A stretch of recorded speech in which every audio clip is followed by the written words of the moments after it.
Between February of 1983 and November of 1985, I was employed by the United States Forest Service.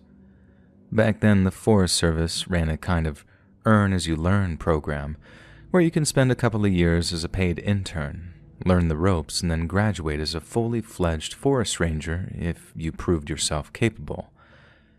I signed up, was selected for induction, and then was sent up to the Willamette National Forest as a trainee ranger.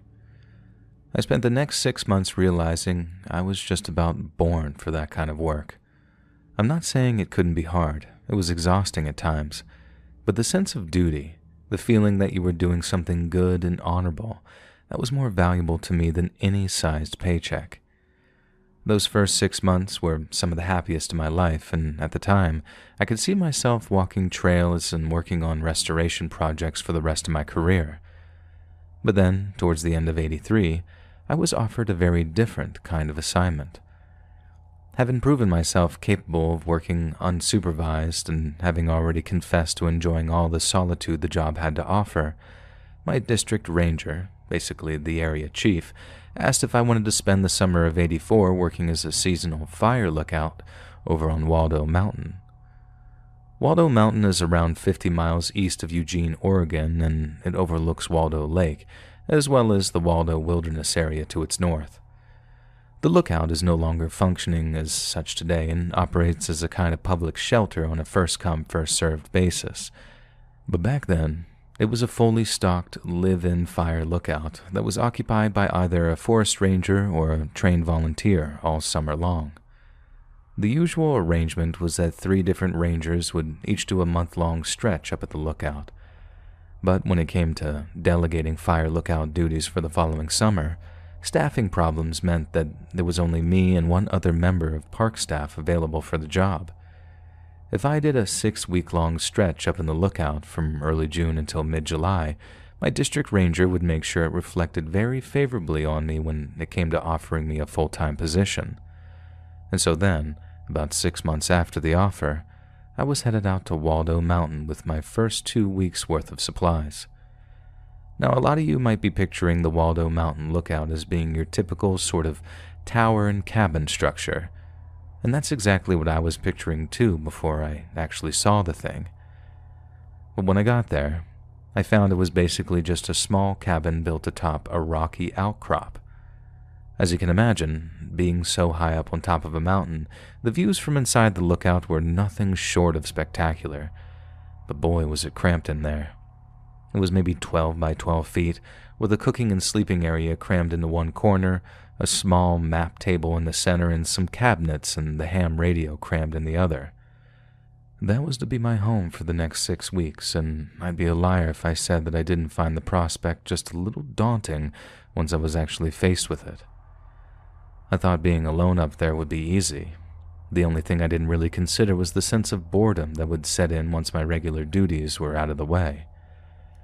So being in fire lookout isn't all just sitting on your butt and waiting for a fire.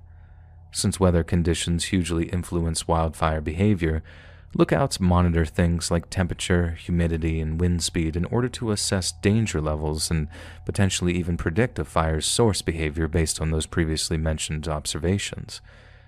This can actually take up a surprising amount of time, and outside of that, lookouts are entirely responsible for maintaining and repairing their shelter and equipment, which, again, can swallow up a surprising amount of time once you realize the summer rains can make your lookout leak like a sieve. But then, once all those observation and maintenance tasks were over and done with, life up on Waldo Mountain was actually kind of boring. I started out by hiking up and down the ridge to get a really good look at the area, and then sometimes I'd head down to one of the lakes nearby to take a bath. I also planned to make the 2 books I brought with me last the whole 6 weeks, but I finished The Sicilian by Mario Puzo in about a week, and I discovered I could only read The Hunt for Red October for about an hour at a time before all the technical stuff made my head hurt. So then, one day, with nothing else to do but twiddle my thumbs, I decided to familiarize myself with the ham radio. I've been left instructions on how to use it, as well as what frequencies to dial it into if I ever needed to get in touch with anyone. But I figured that instead of trying to learn on the fly while panicking after spotting a forest fire, I should probably mess around with it a little, if only to test if it was properly functioning.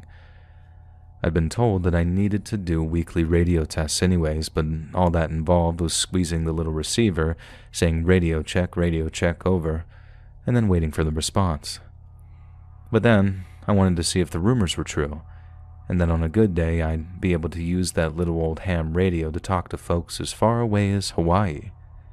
And so, like I said, one day I just sat down at the little desk it was mounted on and decided to start playing around with it. You gotta remember, this is way before cell phones were as common as they are today. Back in the early 80s, things like ham radios were a much more popular form of long-range communication, especially among a small band of dedicated hobbyists. That being the case, I figured that there was a pretty good chance of me finding a voice among the static. I didn't even really plan on talking at first. I was simply content to find an active frequency and listen in on whatever was being said. But then, since I didn't hear anything, I decided to start talking. I remember cycling through the frequencies, listening first and then repeating something along the lines of, "This is Waldo Mountain Fire Lookout calling. You read me, over." I'd talk, wait about 10 to 15 seconds for a response, then when I didn't get one, I'd move on to the next. I did this maybe 20 or 30 times, just out of pure boredom really. Then when I did it on one particular frequency around the 14 megahertz mark, I suddenly heard a man's voice coming back at me through the buzz of white noise. "Waldo Mountain, this is Pelican Butte Fire Lookout," I heard the voice say. "Receiving you loud and clear. How copy, over." I didn't really know how to talk over a radio. I was just told to say over when I was done saying something, then over and out when I was finished talking altogether. So in reply, I just tried to wing it as best I could. "Copy loud and clear, Pelican, Butte, good to hear you." Then I asked exactly where they were located. The guy said that he was down near Klamath, almost 8 miles south and not too far from Mount McLaughlin and the California state line. I guess that's not all that far for a ham radio on a good day, but I was still impressed at how clear it sounded, despite the guy being almost 100 miles away. I was also rather pleased to have someone to talk to. I know I talked about how content with my own company I was, but after going 2 weeks with only one solitary face-to-face encounter with another human being, I was surprised at how much I appreciated hearing another person's voice. The guy said his name was Harold, and that he was a forest ranger with the team down in Klamath, and that it was his 5th season in a row acting as live-in fire lookout. He sounded very experienced and gave me lots of advice, with the most appreciated being his tips on how to keep the cabin fever at bay. For those unfamiliar with the term, cabin fever is when people start to feel restless or irritable because they've been indoors or in the same place for too long. Some folks say it can drive you crazy, and although there's no real danger of that up in a fire lookout, that sense of being trapped with your own thoughts can wear on even the strongest of people. I very jokingly asked Harold if he never knew any lookouts who went crazy, either from the isolation or just being stuck in one place for all that time. He reassured me by saying no, he'd never known anyone to lose their mind or anything. He'd known plenty to quit, especially the civilian volunteers that were drafted whenever staffing levels weren't ideal, but he'd never known anyone to go crazy. But then, Harold did mention how he thought that I was very brave for taking the Waldo Mountain Lookout this season, especially in light of what happened to the last volunteer. Obviously, those are just about the most ominous words a person in my position could ever wish to hear, so right away I asked Harold what he was talking about. He gave me this almost theatrical kind of, "Oh, you didn't know?" and then started saying how he didn't think that he should be the one to tell me. But luckily it only took a little polite cajoling to get him to tell me. And as a matter of fact, I never actually asked what happened to the previous year's lookout. I just took it for granted that a ranger or volunteer completed the season without any sort of event. It didn't even occur to me to ask about previous lookouts or their experiences. I just blindly accepted the position, thinking it'd be a paid camping vacation. There was obviously the slight danger of animal attacks if you strayed too far from the lookout, and I'd heard rumors of a tower up in Washington getting struck by lightning. But aside from that, What else was there to go wrong up here? Well, Harold was nice enough to fill me in. The last Waldo Mountain fire lookout, who had volunteered the previous year, had vanished during the final few weeks of their assignment. One day a ranger went up to the lookout with some pallets of canned food and water, only to find the place completely deserted. They looked around a little, thinking the volunteer lookout was off taking a wash or something of that nature, and then decided to wait for them. An hour or so passes, so instead of waiting any further, the ranger heads back to HQ and figures they'll check in via radio to make sure the volunteer is doing okay. 24 hours pass and no one's heard a single thing from the volunteer lookout, so another ranger heads up Waldo Mountain to check on them, only to find the place is still deserted. The ranger team figured the volunteer had simply had enough and called it quits, but if that was the case, why was all their stuff still up in the lookout? All their clothes and their food was still there. Hell, even their boots were just lying inside the door, meaning that wherever they went, they did so in bare feet or maybe sandals. Harold said he and the team down in Klamath followed the volunteers' disappearance as best they could. Losing a lookout like that felt personal, and Harold said the Klamath team even sent a few rangers up to Willamette so they could help out with the search and rescue effort. But the volunteer was never found, and as far as Harold knew, they were still officially a missing person. I asked him what he thought had happened to the missing volunteer, and he said it was difficult to say. It wasn't out of the question that they'd taken a nasty fall someplace, maybe even down a ravine or into a hidden cave system, which might explain why they were never found. But then again, Harold said that you also couldn't rule out some kind of foul play. Maybe it was a personal thing.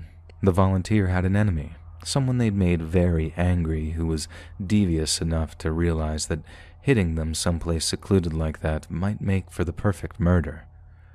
Or maybe, just maybe, this poor soul got themselves selected almost at random by a killer who saw an opportunity and just took it. I remember listening to all of that and feeling the hairs on my arms and neck standing on end.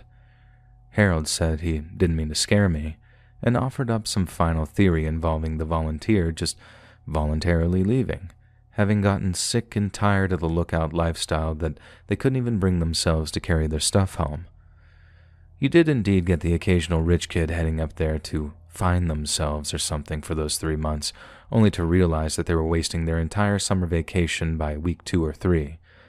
So if he had to put his money where his mouth was, Harold said that he'd have gone with that.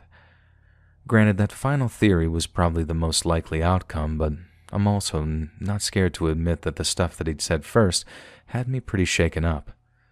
I kept a .38 with me just in case I ran into an overly friendly mountain lion, and that'd obviously work at keeping a person at bay too.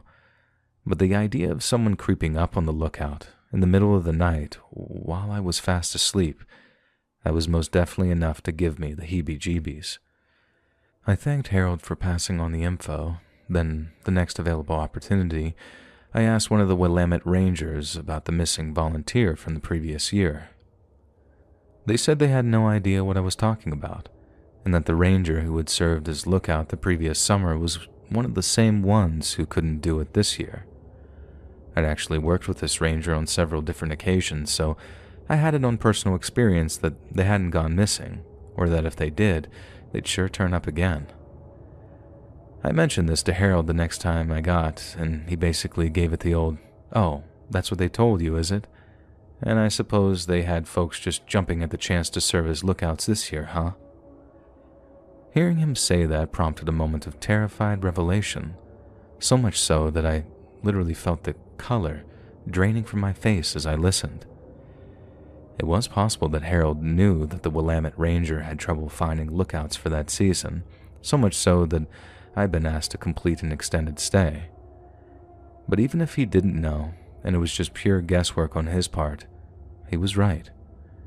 Once again, I got in touch with the Willamette HQ using my ham radio and asked them if the whole missing volunteer thing was true.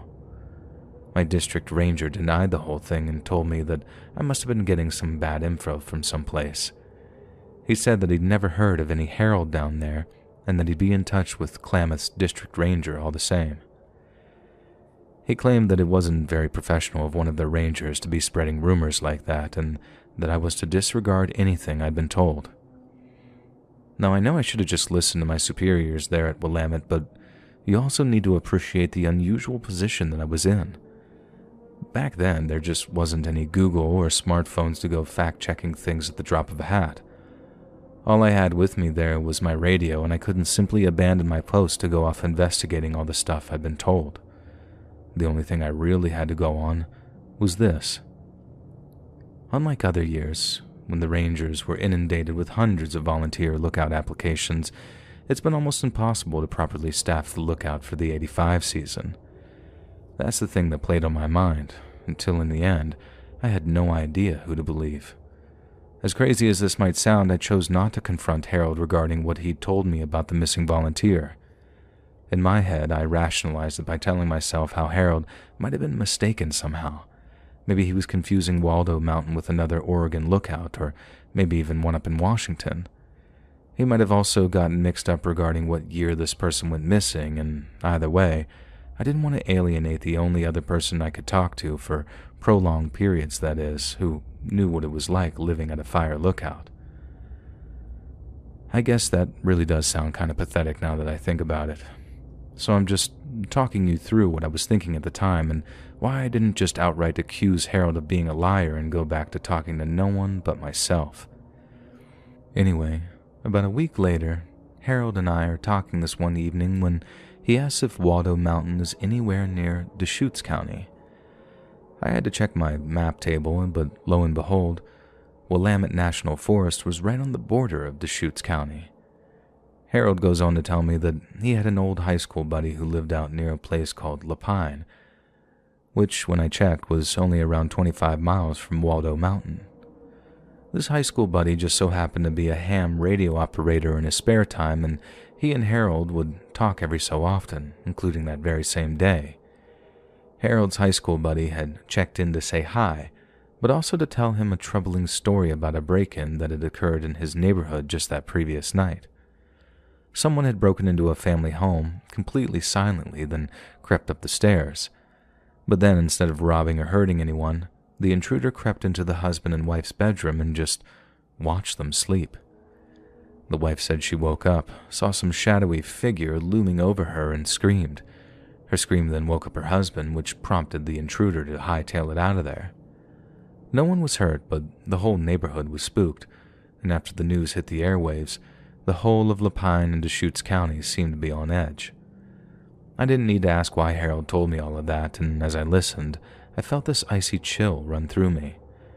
I know I was 20-something miles away from where the break-in had happened, but I couldn't help but picture the intruder creeping up to my lookout before watching me sleep.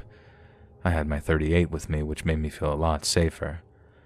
But all the way out there, miles away from just about anything, no one would come running at the sound of my screams, because there would be no one there to hear them. I think he could tell how spooked I was, because good old Harold seemed quick to reassure me. He didn't think that I was in any real danger, but in light of the incident's proximity to Waldo Mountain, as well as what had supposedly happened there a year before, he figured it was worth giving me the heads up, just in case. I didn't sleep much that night. I kept the radio dialed into Harold's frequency, and he did the same with me.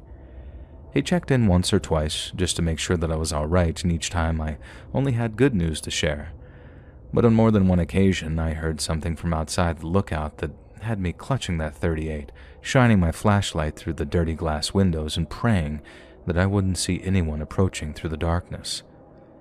Thankfully, I never did see anybody that night. I heard a bunch of things that scared me just about out of my wits, but never anything that I felt might threaten my life. That same fear wasn't quite as strong as the next, and Harold reassured me that there hadn't been any more of those creepy break-ins over in Lapine. But still, it weighed on my mind for quite a few nights after, and I don't think I got more than 3 or 4 hours of solid sleep during each one. And then came the day when I finally got to talk to my district ranger over the ham radio and got the opportunity to ask him some follow-up questions regarding that missing volunteer from the year before. My district ranger, who had been in touch with the folks down in Klamath, said that there had been no record of anyone named Harold staffing any of their lookouts. This wasn't something that I could let go of, though, so I confronted Harold on it, and this is what he told me. He swore on his grandchildren's lives that he really was in an old fire lookout tower down in Klamath County, and it just wasn't in service anymore, and neither was he. Harold told me that he'd spent 30 years in the Forest Service, and for his final 5, had indeed spent every summer up in a fire lookout. Now, he was retired, but since his wife had passed, he found that he missed being out in nature during those long Oregon summers. With his old lookout being permanently freed up, he decided to head out there, fixed it up a little, and then spent the summer steeped in nostalgia. Harold figured that he'd come off as some lonely old kook if he told me the truth, so instead, he told me a little white lie without ever imagining that he'd be eventually found out. He swore that everything else he told me was the truth, especially all the stuff about the volunteer going missing, and truthfully, I believed him. It made perfect sense to me, as much as I needed it to anyway. I just didn't want to lose that voice in the static, the one that I was counting on more and more to keep me sane.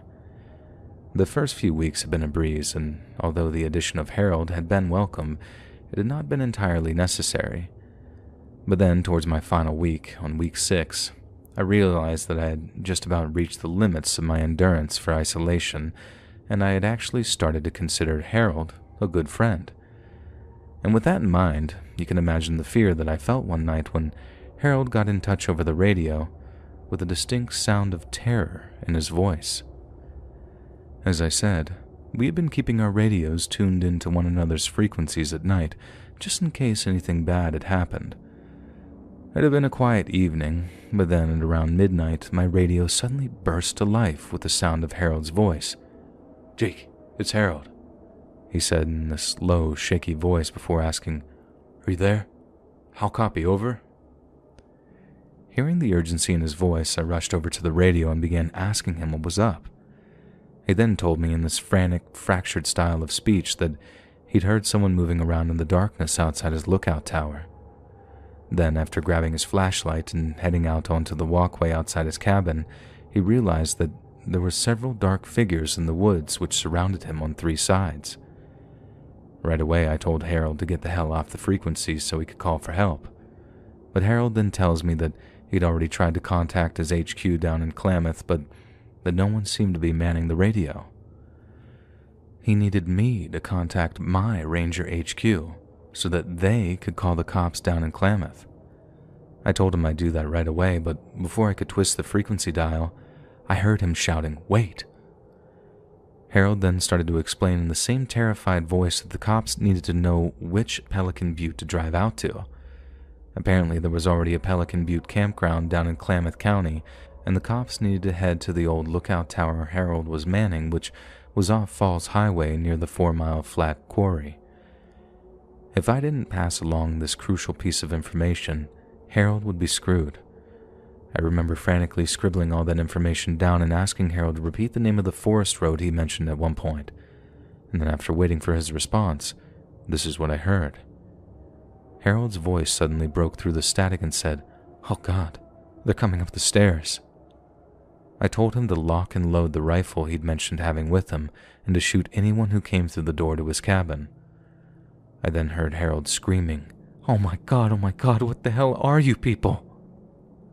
And the next thing I heard was a loud bang, then another, and another. Harold let out a scream, then once his own had sort of petered out, something else unleashed an ear-splitting, inhuman roar before the transmission suddenly went quiet. I've faced some pretty terrifying moments in my life, but that right there might just take the cake. I thought I'd just heard Harold, a man who I'd grown remarkably close to over the previous 5 weeks, being shot to death in a lookout tower almost 100 miles from where I was sat. I flew into a full-blown panic, trying desperately to dial into the frequency of the Willamette HQ. Once I had one of the Rangers on the other end, I began to frantically relay everything I'd heard, including all the stuff about going to the correct location. Then once they'd promised to contact the Klamath County Sheriff, I switched back to Harold's frequency and began calling out to him across those airwaves. "Harold?" I said. "Harold, are you there, buddy?" And the airwaves stayed silent. Nothing but the cold buzz of static. I begged him to say something, say anything. I told him the cops were on their way, that he just needed to hang on and everything would be okay. But deep down, I knew things most probably were not. Harold had mentioned spotting several people circling his tower in the woods below him, which meant the odds were not in his favor. So, when he set the radio's handset down, it hit me that the man I'd gotten to know so well over the previous 5 weeks had just been brutally murdered before my very ears. But then, just as my head sank down in my hands, the radio buzzed into life and someone began to speak. "Hello?"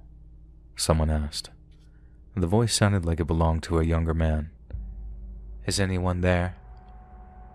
I rushed over to the radio, announced my presence, then asked where Harold was and if he was okay.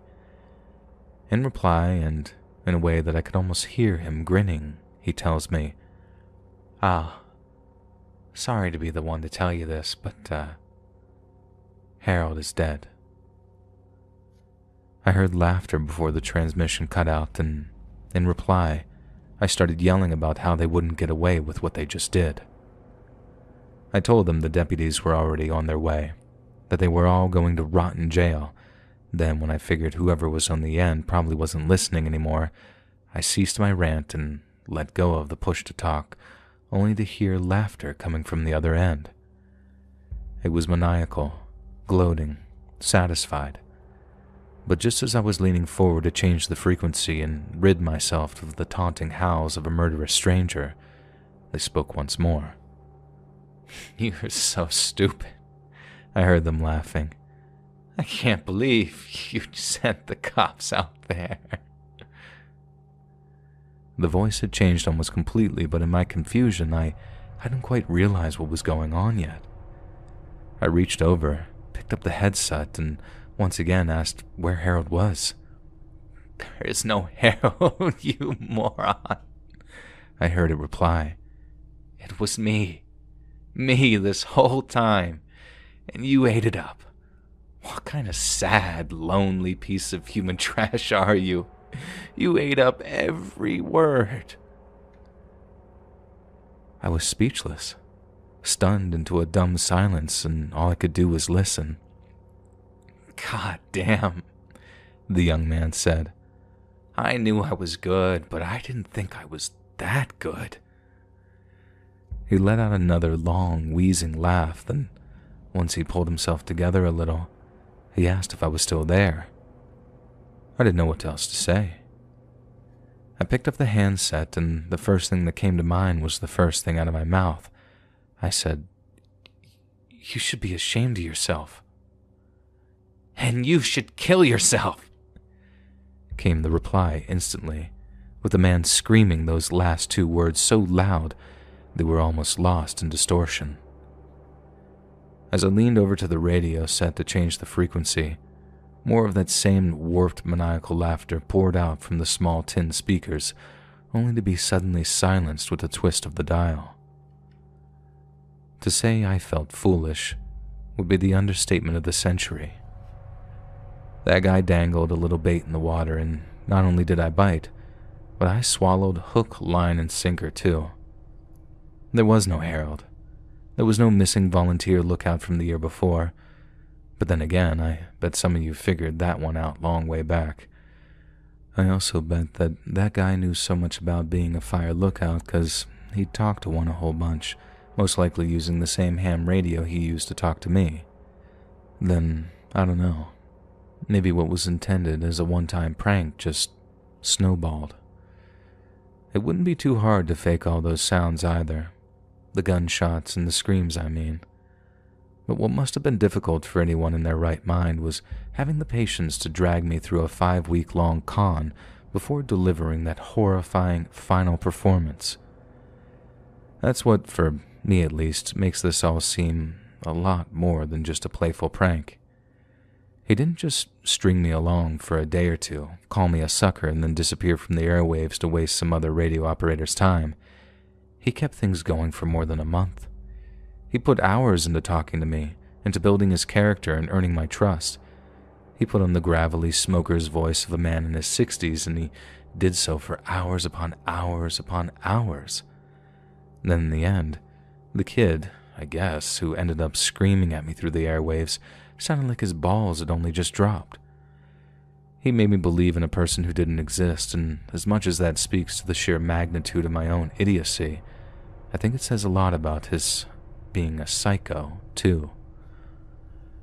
And I spent the rest of my final week in a kind of semi-depressed daze.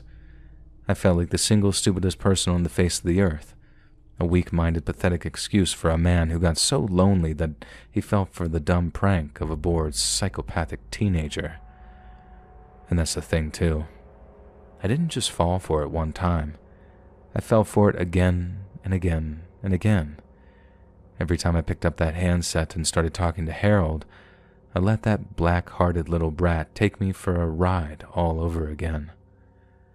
I'd been humiliated, stripped of any and all pride, and when the time came to leave the lookout, I was only too happy to put the whole thing behind me.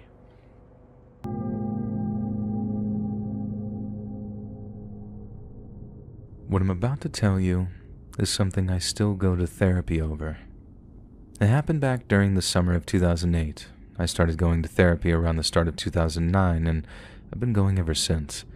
It wasn't my idea, it was my parents', and in a way, the only reason I still go is to keep them from worrying themselves sick over me.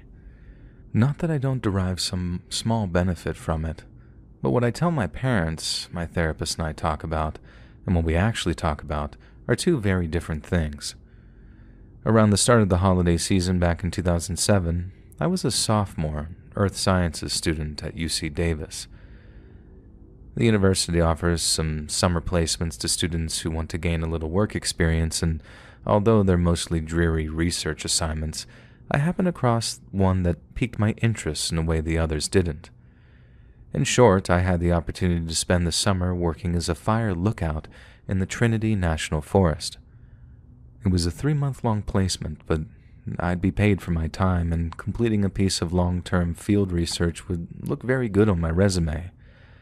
I applied, I was accepted, then several months later I was told that I'd be posted to the Tom Head Mountain Lookout, which was about 30 miles west of the city of Red Bluff, and about 130 miles north of Sacramento.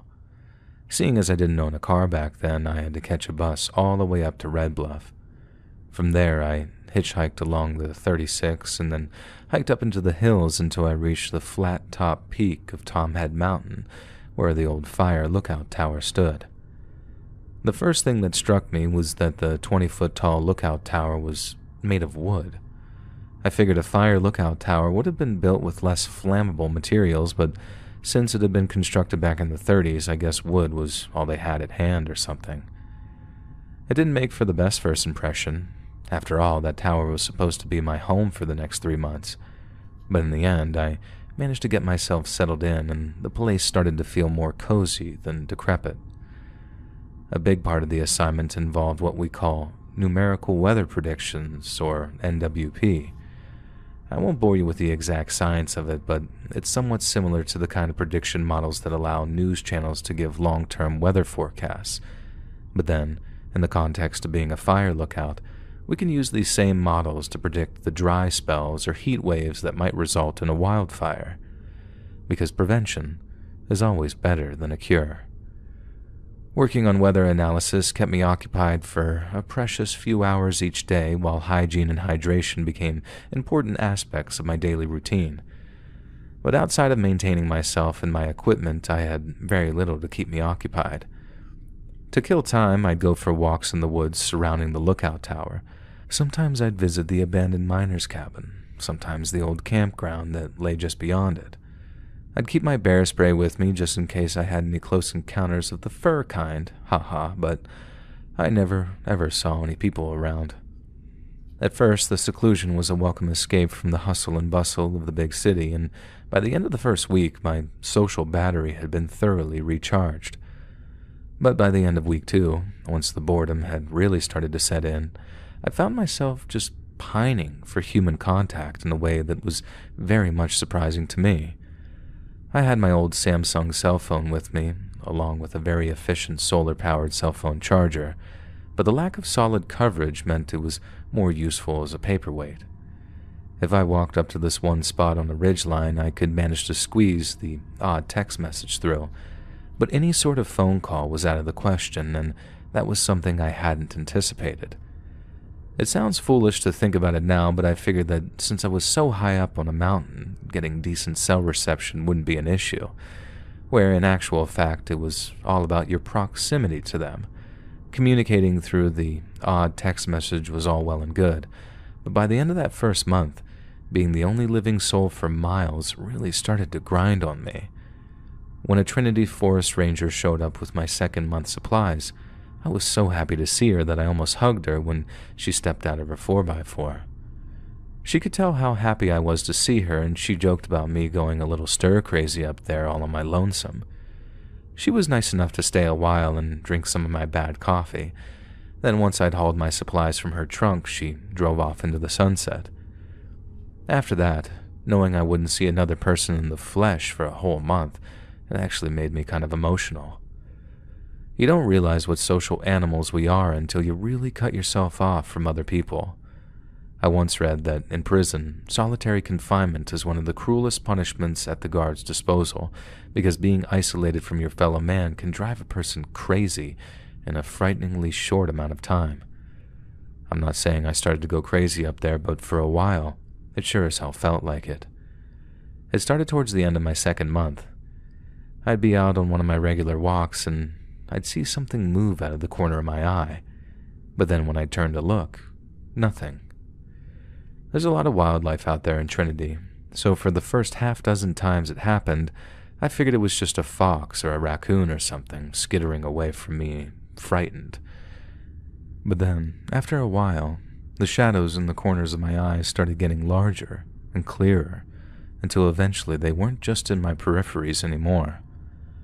I'd see something moving in the trees up ahead of me, too big to be a bobcat or mountain lion, the wrong shape to be an elk or deer. I'd stop, look, listen, but nothing ever moved, nothing ever stirred, and by the time I started to call out hello into the empty woods ahead of me, I developed a genuine concern for my own psychological well-being. I tried a dozen different things to lessen the feelings of loneliness and isolation, and although talking to myself might make it sound like I'd lost my mind, I can assure you that it helped. Pouring my thoughts out onto this page helped too, as did singing my favorite songs, and after a day or two of accentuating the positives and eliminating the negative, I began to feel considerably better. But then came the day when, as I set off on one of my routine walks through the woods, I caught the glimpse of a human figure standing among the trees.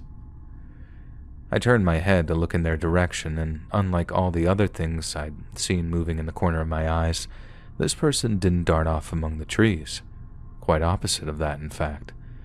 They remained as still as a statue, limbs very rigid, completely unmoving. In all honesty, the person's sudden presence scared the crap out of me, and the odd, unnatural way that they were standing did not help either. But then, the more I stared at this mysterious figure, standing stationary among the trees, the more I realized that it wasn't a person at all. I took a few steps towards it, consumed with curiosity, only to discover that what I was looking at was some kind of wooden effigy. Someone had constructed a sort of skeleton out of wooden planks. Then, after attaching what looked to be chicken wires and skull and a rib cage, had stuffed the cavities with a variety of dead roots and leaf stuff. I remember being almost mesmerized by it, not because it exuded any kind of eldritch power or anything crazy like that, but because it was so exquisitely constructed, and I remained in this sort of blissful state of thoughtlessness until a rather alarming thought occurred within me. That effigy had been staked into the earth less than an entire football field away from that lookout tower, and it almost certainly hadn't been there the previous day. And that meant that someone had walked all the way up Tomhead Mountain in the middle of the night after putting a ton of work into their eco-conscious art installation, only to stake it just meters away from where I was laying my head each night. I could think of a dozen innocent reasons why someone might do such a thing, but still, there was something about the thing's presence that just didn't sit right with me. This probably sounds incredibly juvenile to some, but as I stood there, face to wooden face with the mysterious effigy, I was suddenly filled with the overwhelming urge to knock it over. I didn't like the idea of going about my business and having this twig man just standing there looking all creepy like he was. It's never something I do now, but I obviously can't speak for the much younger, college-age me who raised a hand, reached out, and prepared to knock the thing off its little stubby feet. But I also remember this feeling of intense hesitation as I reached out to touch it, how it almost felt like I was desecrating some sacred sculpture. The sensation halted me in 1 second, but in the next, it felt like a challenge. And then, with one heavy stone, I sent this effigy falling back into the dirt with a little dry thrush. In the moments that followed, I felt the hairs of my arms standing on end, as I was struck by the sudden cognizance that whoever planted that twig man might still actually be close by. I looked around, then over both shoulders, making sure the coast was clear. I don't believe in any kind of sixth sense, but if there ever was a time in my life where I felt like I was being watched, it was then. I decided not to finish my walk that day, and I headed back to the tower to make sure that I had that second can of bear mace handy. I wouldn't say that I was scared, more apprehensive of what that effigy's sudden presence might actually mean. I later considered the possibility that some renegade artist with a little penchant for hiking might have mocked that thing up on the fly. At first, I had this irrational image in my head of some unhinged redneck hauling the completed effigy up to the mountain like a character from an unwritten Thomas Harris novel. But the alternative, that it was a spur-of-the-moment creative thing, was a considerably less unnerving explanation. No one had put that thing there to spook me. They probably didn't even know that I was in the area to begin with, and the more I thought on that, the more I felt strangely guilty for having shoved it over. The next morning, I decided to head out on one of my morning routines, and while I was at it, I'd stake that twig man back into the earth and just leave him upright, just as I'd found him. I completed that morning routine and jotted down a few early morning weather observations, and then set off in the direction of Tomhead Springs with some soap and a washcloth. When I reached the spot where the twig man had been lying in the dirt, I was startled to find him standing upright again.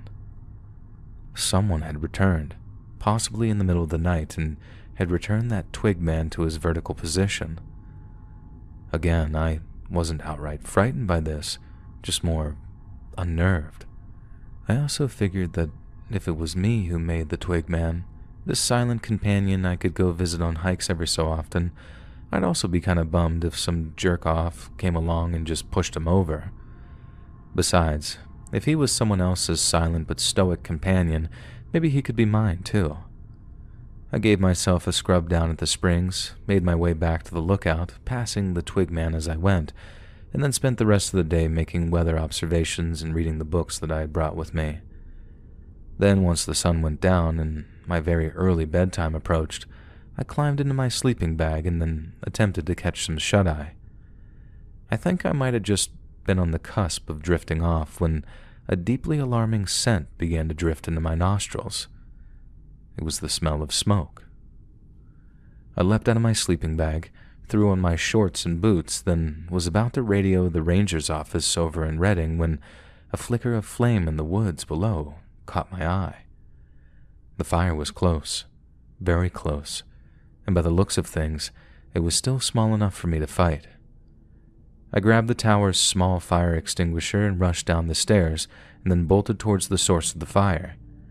If I could put it out there and then, I'd not only save the state of California hundreds of thousands of dollars, but I'd also save acres upon acres worth of protected forest. And I ran as fast as my legs could carry me, and then when I saw what was burning, I experienced one of the strangest sensations of my entire life. It was the twig man. That's what was burning. And although I carried on hurtling towards it, I'd never seen anything so repellent in all my life. The desire to put the damn thing out and prevent a potentially massive forest fire, that thought alone kept on propelling me through the woods. But upon considering the dual questions of who set the twig man on fire to begin with, and why, that was the first moment of fear. After putting out the fire, I got to thinking of who or what might be to blame. I couldn't rule out vandalism as being the motivator, but even the most thoughtless of vandals would think twice before setting a wildfire in a national forest. I also couldn't rule out the possibility that the person who had set the twig man on fire was the same person who put him there in the first place. I doubted very much that someone who'd taken the time to create such a sculpture would also be willing to burn the entire forest down. The very nature of the twig man suggested its creator felt a reverence for nature, not a contempt for it. But in turn, that raised another question. What if Twig Man's creator set him on fire because they knew I'd come running to put him out? Since I was just a few days from my second and final resupply, the same ranger that had visited me the previous month decided to head up to the mountain a little early, both to drop off my supplies and check out what remained of the Twig Man. When she got there and I walked her out into the woods, there wasn't much left of him to look at, but the sight of him provoked a very familiar reaction from the ranger. She had all the same questions I did, but all that matters is that I dealt with the fire both quickly and professionally. In her words, I should have been very proud of myself. For the next few days, I felt perfectly content to be alone. It was like the fire and the praise I'd gotten for my decisive action had topped up my social gas tank, so to speak, satisfying that crucial third layer in Maslow's hierarchy of needs. When I went on my regular walks, I didn't see any shadows moving in the corners of my eyes. I wasn't overcome by that creeping feeling that I was being watched. I felt at peace both within and without. And that was the start of my third and final month up on the mountain. But towards the end of it, that same dread-inducing feeling that I was losing my mind returned with a vengeance.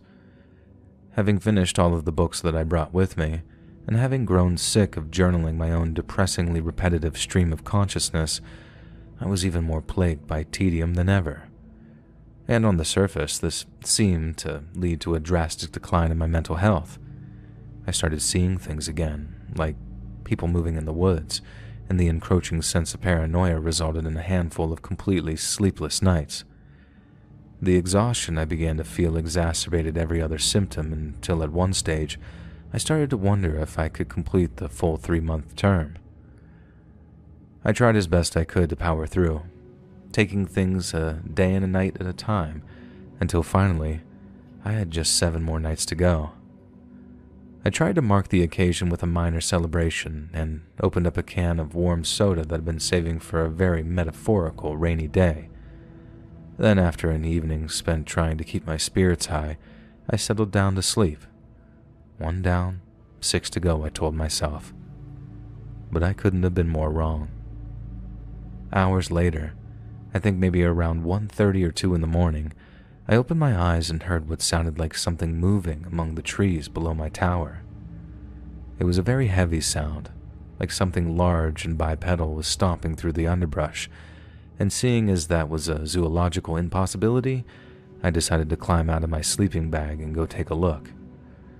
Having picked up my flashlight on the way out, I aimed its beam down into the darkness below me, and in an instant, I saw them.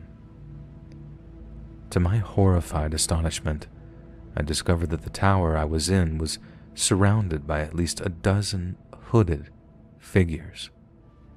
And beneath me, just out of sight at the base of the tower, was the source of the noise that I'd been hearing. As alarming as the encounter was, I didn't immediately understand the significance of the stranger's presence. There was always the possibility that they were simply a group of late-night hikers who happened across the tower and were merely curious. But when I called out to them, and asked them to identify themselves. I didn't hear a word in reply. I took a few steps out, and then headed down the stairs a little so I could see what was occurring at the base of the tower, which, if you remember, was only around 10 to 15 feet down. More hooded figures stood below me, and the sound that they were making came from the fact that they were staking large bales of twigs underneath the tower. It was kindling. They were going to set the tower on fire, with me inside of it. The first thing I thought to do was rush back into the cabin to report what was happening via my radio. While I was doing that, I threw on my clothes and boots, grabbed my flashlight and my survival knife, then walked out onto the balcony, just in time for the fire to start. I didn't waste a second. I ran along to where the stairs were, then went down 2 or 3 flights so that the fall wouldn't break my legs. I figured I'd have to jump, as whoever was surrounding the lookout would probably be expecting me to head down the stairs once they set the fire to it. And since they seemed perfectly content to roast me alive in what amounted to a very serious crime, I figured that they wouldn't be too excited with me escaping the scene. I remember jumping, knocking the wind out of myself, then being almost certain that I just sprained an ankle until I put weight on it. Somehow, I was fine, and I also took the nearest hooded figure to me by surprise, which in turn gave me this brief but golden opportunity to slip past him if I moved at speed. I honestly thought that I was about to get shot or stabbed or whatever, and I guess the person I ran at nearly did get me with something, but it was a stun gun. As I ran past them, they lunged at me, and I saw this little tiny bolt of lightning dancing in the air for a split second before I slipped past them and made my escape. I remember hearing this furious scream from someone screaming about me getting away, but by then, I was long gone, half running and half sliding down the mountain as fast as I could in complete darkness. I was lucky not to fall and accidentally kill myself, but there was no catching me, and I made it all the way down the mountain without seeing so much as a flashlight behind me. And I ran, until I was too tired to run anymore. And then after what seemed like hours upon hours of rummaging through the brush, I came across a little place calling itself the Rocky Ridge Hunting Club, along with a small group of hunters preparing to take advantage of the dawn's calm. And by that point, the sky was so light that I could point out the plume of smoke rising from Tom Head Mountain, and within the hour, choppers were making passes over the lookout, creating artificial rain while the ground-based fire crews rushed to the scene. I should have felt exhausted. I should have been dead on my feet. But when I saw that first chopper fly over us, heading in the direction of Tom Head, I felt 10 feet tall. I'd made it to that hunting club just in time to avert a major ecological disaster, and I felt like a hero. But I was not treated like one. Even after I explained everything that had happened, with the twig man, with the hooded figures, with the fires, it was me who got the blame for burning down the Tom Head Mountain lookout. According to the fire crews, there was no evidence of an accelerant being used, but it was impossible to tell if the source of the fire had been inside or outside the cabin. I guess it was my preposterous explanation that swayed the opinions of the Forest Service, but on their command, I was arrested on charges of arson, endangerment, and destruction of government property. My defense attorney told me that I dodged being charged with a serious environmental crime by the skin of my teeth, as in the kind that's only one step down from outright terrorism. She also told me that my best option by far was to basically plead temporary insanity.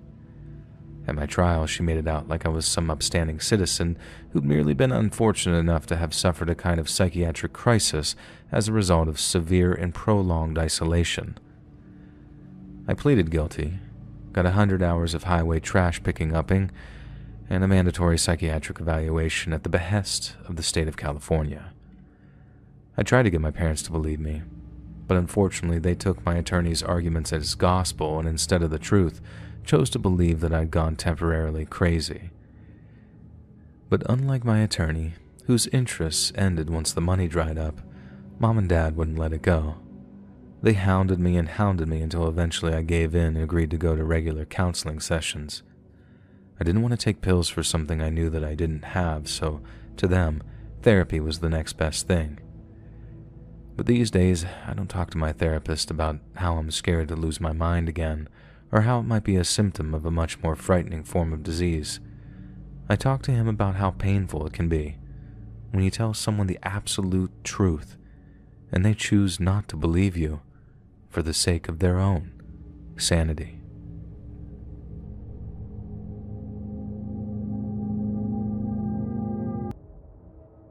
Just a little context.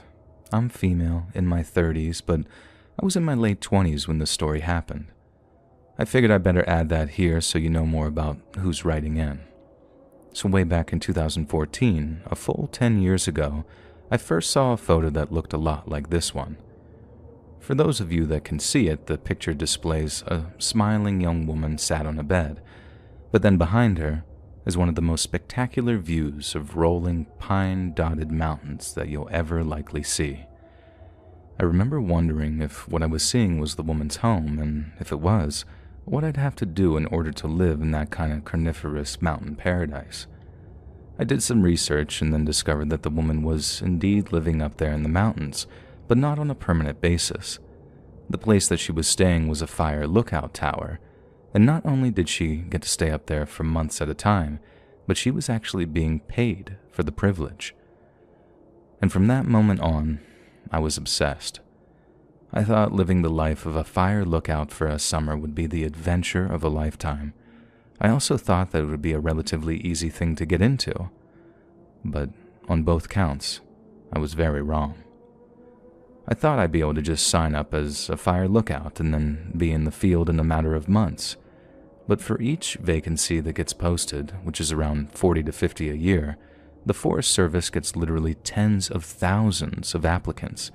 You also have to make your application months in advance in order to make the deadline, purely because the sheer volume of applications the Forest Service has to work through. That first year I applied, back in 2014, I was way underqualified and was rejected within days. I then went away, did some volunteer work since that's all I could get fresh out of high school, and built up my resume until it was somewhat respectable. Then, come 2015, I applied again, but after a few weeks of hoping and praying, I got the news that I'd been rejected again. It sucked twice as hard as the first rejection because I'd actually put a ton of work into making myself worthy of hiring. But apparently, after a year of on and off again work in community gardens and even a brief stint at the National Arboretum, I was apparently still one of the least qualified candidates. It took 2 more years of applying, but when I applied for the 2018 season, just before the 2017 holidays, I was so jaded that I even made alternative plans for my summer, also that the fire lookout rejection would be like water off a duck's back in my mind. But then, and I find this really ironic, the only time I actually planned not to be accepted was the year that I finally was. And the reason I'm writing all of this is because I want to give you an idea of just how long I'd been waiting to be accepted as a fire lookout. It was like a dream come true, and I hadn't just waited for it, I'd worked hard for it too. I was also like a completely different person to the one that had first applied back in 2014. I was older, wiser, more experienced, and much more capable of looking after myself. But I still wanted the same thing.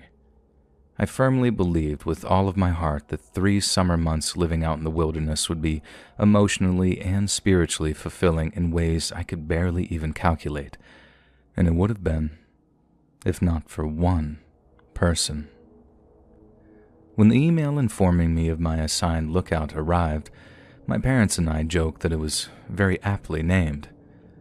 I'd waited 4 years for my prized placement, so when I found out that I was being sent to Gold Mountain over in Washington State, we all thought that that was just precious.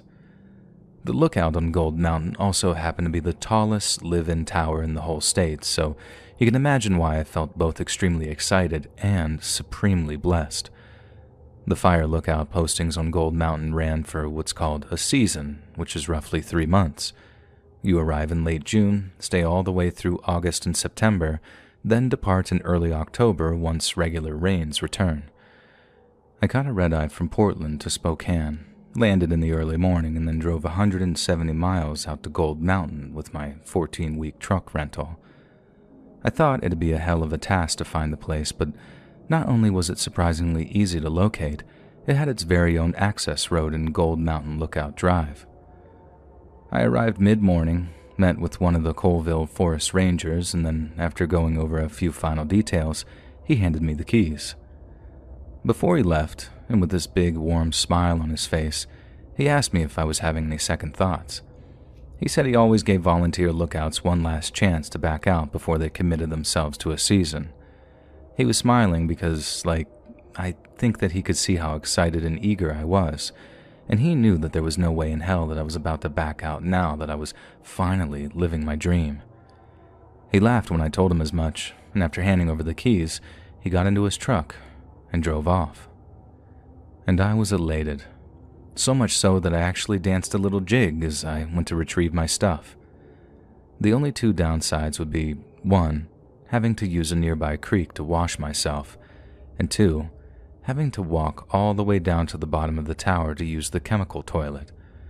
I also wouldn't be completely isolated, which was kind of a pro and a con at the same time.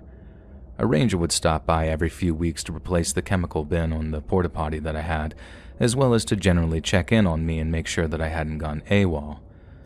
But this would also give me a brief window to head over to the Inchelium community store to pick up additional groceries and supplies.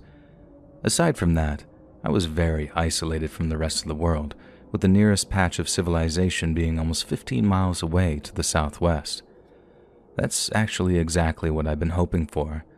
But as the old saying goes, be careful what you wish for, because you might just get it.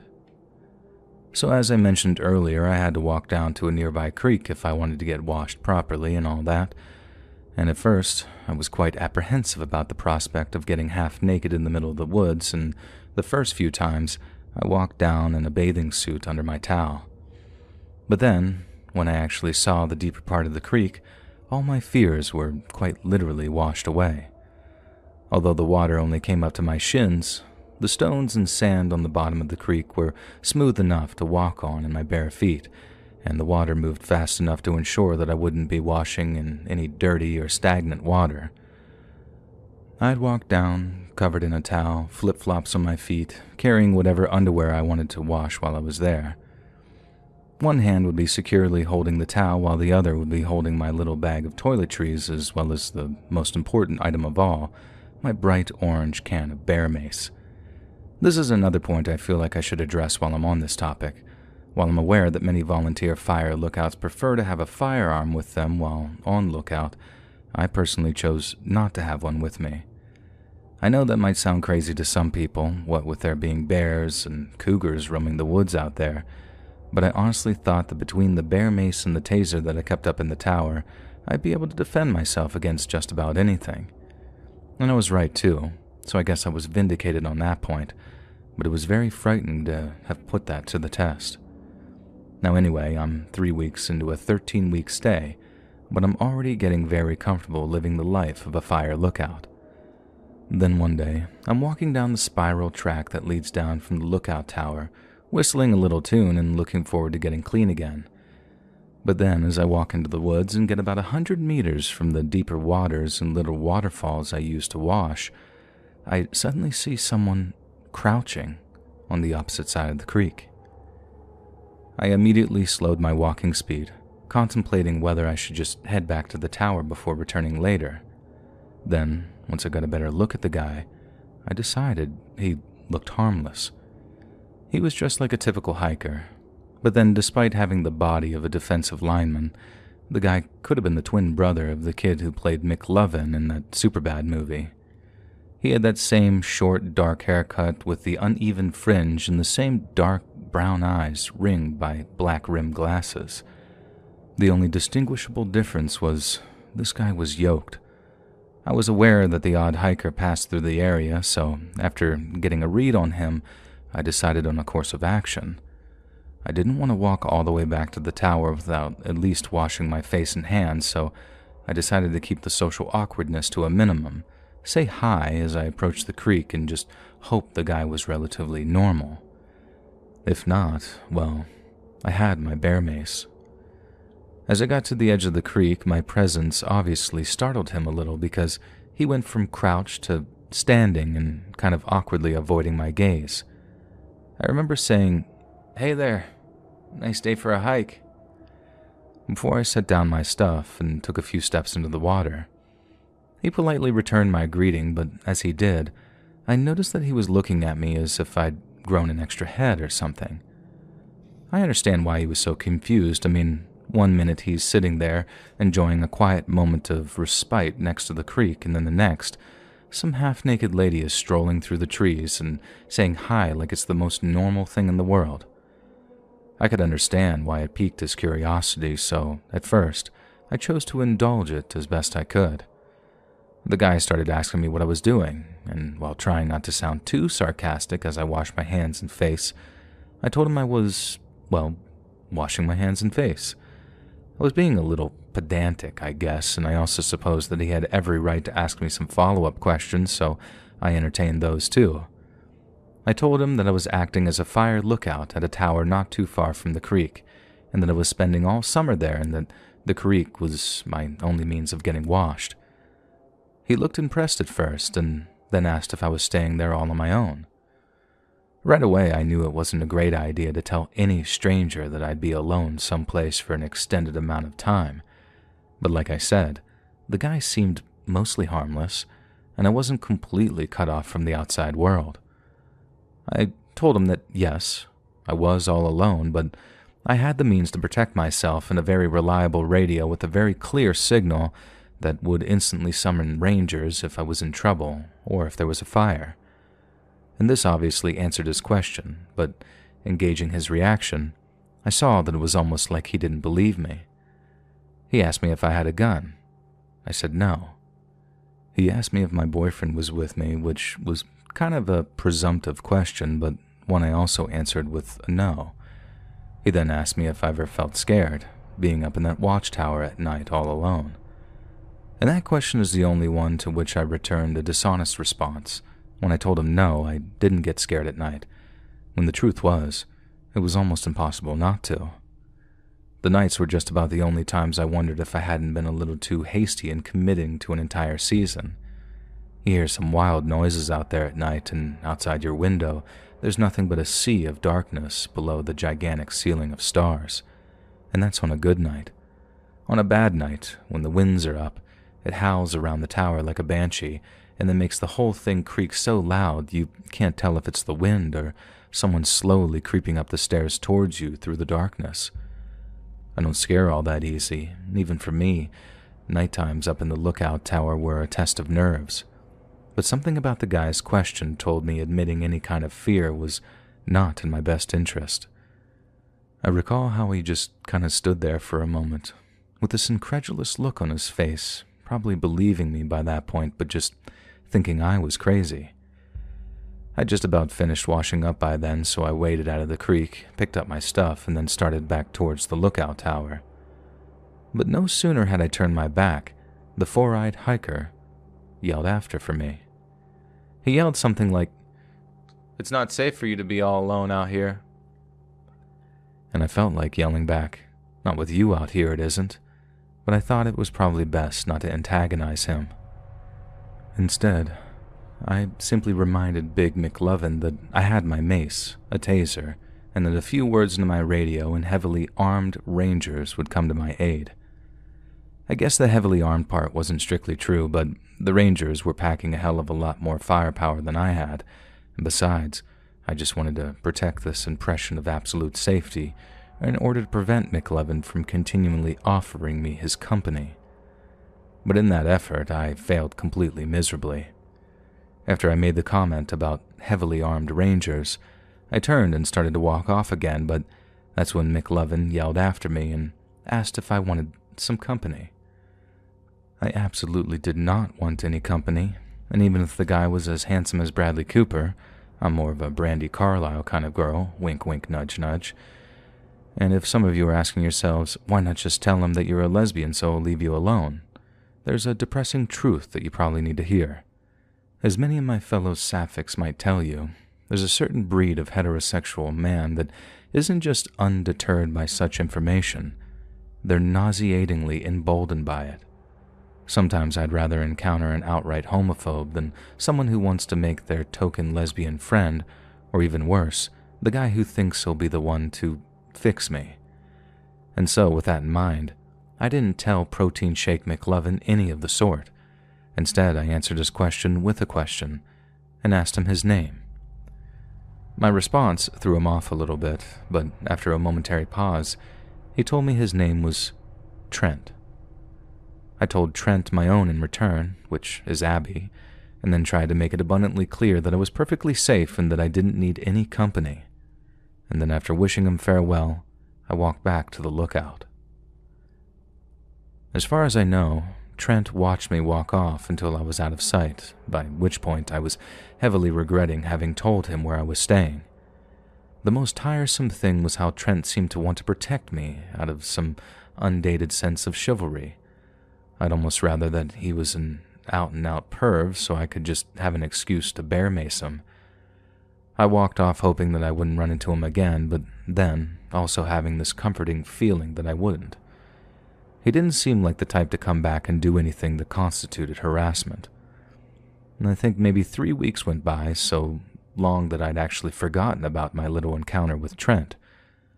And then one day, I walked down the hill to take a creek shower, and when I got to the water, there he was. Trent was sitting on a flattish rock just a few feet from the water's edge, and when he saw me coming, he started to smile. I was in the same getup as the first time I ran into him, so just a towel but with my bathing suit underneath, my flip-flops, and then my bag and bear mace in the same grip. I kinda just wanted to wave the bear mace in his direction as if to say, leave me alone, but again, I thought it was better not to antagonize him. I greeted him again, but purely out of politeness.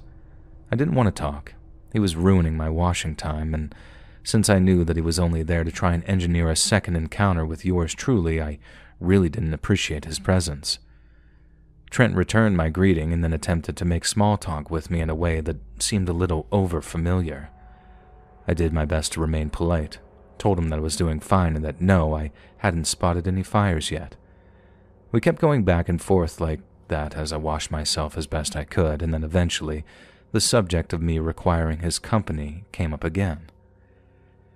It started with Trent bringing up how dangerous it was for someone to be living out in the woods all alone, and how he thought that I was very brave for volunteering myself for it. I reminded him that it wasn't all that dangerous if you kept yourself out of harm's way, but that just allowed him to segue into talking about how I'd be safer with someone there to watch my back. As I once again explained why I didn't need his protection, I could see Trent growing more and more frustrated, and the weirdest thing was, I don't think it was entirely down to not getting his way. He seemed genuinely unable to comprehend where I was coming from.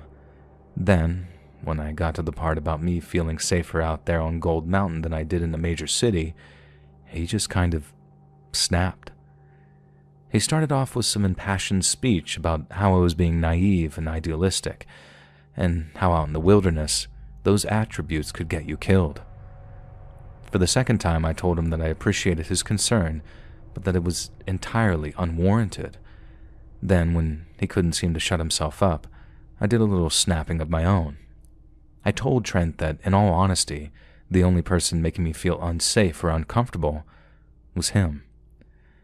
I'd been out there for weeks, and he was the only person who had made any creepy, unwanted advances on me. So, if he truly wanted me to feel safer, he should just leave me the hell alone. It felt great to say that in the moment, but my attention had been to rain on his parade, not pour gasoline on a bonfire. He ceased the kind but patronizing approach and went straight to the insults. He asked me if I was stupid, or if this was just my first time camping and I didn't know any better. Because anyone with experience knew that the woods have 1,000 different ways to kill you, and that someone as ignorant as me wouldn't last another week without someone like him around to protect them. That right there, that's what made me so angry. It wasn't him assuming that I couldn't defend myself. It was him calling me stupid or naive or idealistic. It was the sheer manipulative arrogance of trying to scare me into accepting his company. I waded out of the creek in a rage, picked up my stuff, and then held up the big orange can of bear mace that I had with me. I told him his gross, manipulative ass could just F himself, and that if I saw him down by the creek again, I'd report him to the ranger teams for harassment. I also made it clear that the rangers did indeed have the power to arrest him, and that it wouldn't just be some smoky bear-looking dude asking him politely to move on. That was also the best of all possible outcomes for him too, because if he stepped within 10 feet of me, then I'd spray him with so much bear mace that he'd go blind. And, at that, I turned around and started walking back up to the lookout tower just as I'd done a few weeks before. Trent started yelling after me, and I'll never, ever forget how he said that it was, and I quote, just like a woman to spit in the face of someone trying to help her. Even though what Trent yelled after me was truly disgusting, I'm not going to start throwing around arbitrary labels like incel or misogynist, but what I will say is that I definitely think that there was something kind of Asperger-y about Trent. And I say that because of the way that he got all mad when he couldn't seem to understand my thinking. I don't think Trent was acting the way that he was to deliberately frighten or even troll me. I don't think he was operating on that level of psychopathy. Instead, I think his ability to understand my attitude morphed into frustration and then legitimate contempt for me. Of all the hikers I had to run into during my 3-month stay on Gold Mountain, I found it almost comical that I had to run into that one. But that doesn't mean that I wasn't scared, you know? I mean, not only had I attempted to escape the creeps of the big city, only for them to basically follow me, but Trent had already proven that he was willing to hike all the way out there to do nothing but harass me. That time, after getting back to the tower, I figured it was just a matter of time before he showed up again. But what I didn't figure was just how quickly that third encounter would come, or just how terrifying it would be.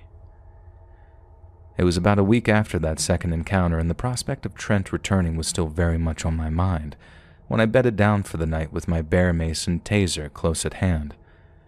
I remember listening to the crickets chirping as I drifted off to sleep, a sound that I still have a lot of love for, but then the next thing I know, a very different kind of noise had me waking with a startle. You know when the sound of something wakes you up, but you don't actually hear what that thing is? I guess some people actually hear their phone's ringtones in their dreams or hear people calling them to wake up, but in this instance, I just remember jerking awake after hearing something, but not knowing exactly what I'd heard. I waited a second or two, wondering if it had been a coyote howling nearby that had woken me up, and if I was about to hear some follow-up screech when I heard what could arguably have been the worst sound possible in that moment. And that sound was that of a boot pressing onto one of the steel steps below me. Someone was climbing the tower's stairs. I remember kicking off my sleeping bag in my underwear, and I then shoved my feet into my untied boots and kind of wiggled my ankles until my feet slid into them while grabbing the mace and taser from the small side table nearby. After that, I froze again, in complete darkness, and listened for the sound of boot soles on steel steps. It took a moment, but suddenly I heard it again, the distinct sound of a boot sole hitting a steel step. Someone was trying to tread softly enough to muffle the sound, but they were doing a really bad job of it. I called out just a single, "Hello?" before I put down the taser in favor of my flashlight. I then shouted something like, "I know someone's out there. I got a gun up here and I'm about to call the Rangers." The part about the gun was obviously a lie, but it just popped in my head in the heat of the moment, I guess. A moment of silence followed. I think in my gut I kind of knew that it was him, but that didn't make it any easier to hear his voice. Trent's words broke the silence in a way that actually made me shudder, and it wasn't just realizing that it was him either. It was what he said. "You're not safe out here, Abby," he said, in this flat, scolding tone. I screamed back at him that if he even tried to enter the tower, I'd push him off and just leave him there until the Rangers showed up. Trent didn't say anything in response, not at first anyway. I just heard him take a few more steps up the stairs, getting closer and closer toward me. I couldn't stand the silence, so I screamed some more, telling him that he had one more chance to leave me alone before he got himself maced. Then suddenly, there he was, this dark figure moving on the other side of the glass. I turned on my flashlight, lighting him up, blinding him. It twisted up his face in a way that made him look like some type of monster. I screamed a little more, told him to not even think about opening the door. He ignored me. Then what he said next turned my blood, quite literally, to ice. "Someone's got to teach you, Abby."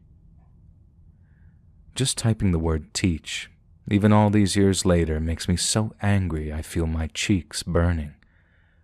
But back then, it scared the crap out of me. In the moment, teach didn't mean educate, not really. Teach meant assault. Teach meant violate. And worse, teach might mean torture and kill.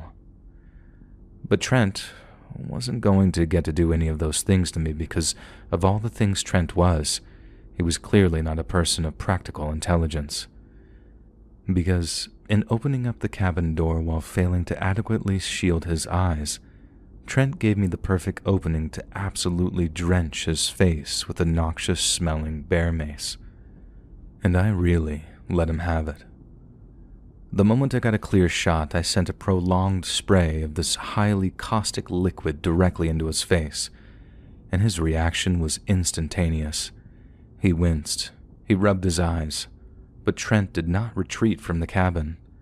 Instead, he responded by blindly lunging forward while grasping wildly for me. It was terrifying, but also shockingly easy to simply step aside and just dodge that attempt. However, the cabin was also extremely small, meaning he was just a second or two away from changing direction and potentially pinning me into a corner.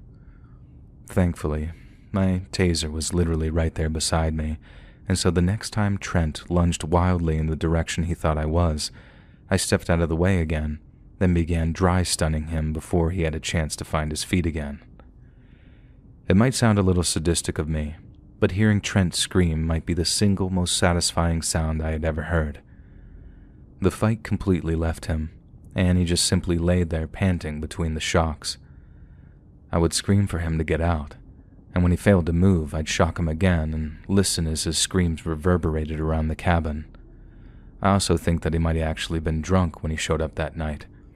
I mean, mace me and tase me, and I think I might slur my words too, but I have a very strong suspicion that alcohol had something to do with Trent's vile decision-making that night. Either way, he did not fare well once he entered the cabin, and after dry stunning him a few more times with the taser, he began dragging himself towards the door and the staircase outside. The whole time I'm screaming at Trent to get the hell out, and there's like a residual bear mace in the cabin, so I'm kind of reacting to it by that time too. I didn't give him any more of the bear mace until we were about halfway down the stairs, but on the way out I was dry stunning him and actually kind of hoping that he'd just collapse and fall down them all. But I guess the charge wasn't strong enough to make him seize up and fall over, because all he did was kind of tense up and scream every time I shoved it into his back or side. Then, as I said, once he was about halfway down, I gave him another blast of bear mace and then ran back up to the cabin to call in assistance from the Rangers. Rangers may take shifts to ensure continuous monitoring of radio, so knowing the right frequencies, it was easy to report what had just happened with Trent's visit. And by the time they showed up, he was gone. But early the next morning, he was picked up by the cops, questioned, and then simply released without charges. As far as the cops were concerned, the bottom line was that what happened that night was all just a bunch of he said, she said. They couldn't prove Trent had any ill intentions, and all they could prove was that I blasted him with bear mace, and the one thing that kept the cops on my side was how cagey Trent had acted when asked why he was out in the woods so late at night, exploring the tower. Before he was released, Trent was warned to stay well away from Gold Mountain, and to stay away from the Colville National Forest altogether if he could avoid it. But to be perfectly honest, that didn't do a single effing thing for my peace of mind. In fact, I spent the last few weeks of my stay expecting Trent to show up again to settle the score, and I never felt safe down by that creek again. I kept looking over my shoulder almost everywhere I went, and if even so much as a mouse farted outside the lookout tower, you can bet your ass that I was waking up with my heart racing before reaching for that bear mace. Trent, if that even was his real name, had managed to taint the adventure of a lifetime to the point that I couldn't actually enjoy it anymore, and when the time came to leave, I cried. And those tears weren't because I was going to miss the place. It was because I was actually happy to finally be leaving. And that feeling was so far removed from the reaction I thought I was going to have that it actually broke my heart.